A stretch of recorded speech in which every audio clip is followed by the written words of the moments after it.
మరి ఒక్కసారి దయచేసి ప్రజల్ని రాష్ట్ర రైతాంగాన్ని కూడా నేను ఒక్కసారి ఆలోచించమని కోరుతా ఉన్నాను. ఏం జరుగుతుంది మరి కాంగ్రెస్ వచ్చిన తర్వాత?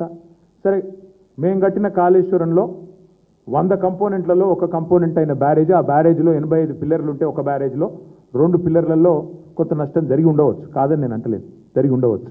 మరి ఇవాళ కాంగ్రెస్ వచ్చినాక ఏం జరుగుతూ ఉంది?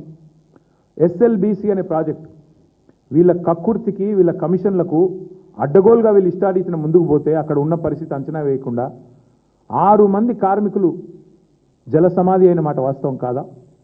ఇప్పటికీ వాళ్ళ శవాలు ఆచూకీ దొరకని మాట వాస్తవం కాదా? ఇది కాంగ్రెస్ కక్కుర్తికి, కమిషన్లకు, వాళ్ళు చేసిన వ్యవహారానికి, అవినీతికి నిదర్శనం కాదా? నేను అడుగుతా ఉన్న భారతీయ జనతా పార్టీ నాయకత్వాన్ని, కేంద్ర ప్రభుత్వానికి కూడా, ఆ రోజు కాళేశ్వరంలో 2 పిల్లర్లు కుంగితే ఆగమేఘాల మీద NDSA పరుగులు పెట్టుకుంటూ వచ్చిందే, 48 గంటల లోపలనే రిపోర్ట్ ఇచ్చిందే. మరి ఇవాళ SLBC టన్నల్ కుప్పగూలితే ఎక్కడ సచ్చింది నీ NDSA అని అడుగుతున్న మోడీ గారు. ఎక్కడ పోయింది నీ NDSA? వట్టెం పంప్ హౌస్ మునిగితే ఎక్కడ సచ్చింది మీ NDSA? ఎక్కడ ఉన్నారు NDSA వాళ్ళు, కేంద్ర ప్రభుత్వ పెద్దలు? మాకు కనబడ్డం లేదా? సుంకిశాల కూలిపోతే, రిటైనింగ్ వాళ్ళు కూలిపోయి 120 కోట్లు నష్టం జరిగితే ఎక్కడ సచ్చింది మీ NDSA?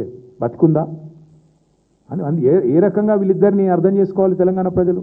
పెద్దవాగు కొట్టుకొని పోతే కాంగ్రెస్ వచ్చినాక జరిగినాయి ఇవన్నీ. ఇప్పుడు నేను చెప్పేది, సుంకిశాల రిటైనింగ్ వాల్ కూలిపోయింది, SLBC టన్నల్ కూలిపోయింది, వట్టెం పంప్ హౌస్ మునిగిపోయింది, పెద్దవాగు కొట్టుకపోయింది.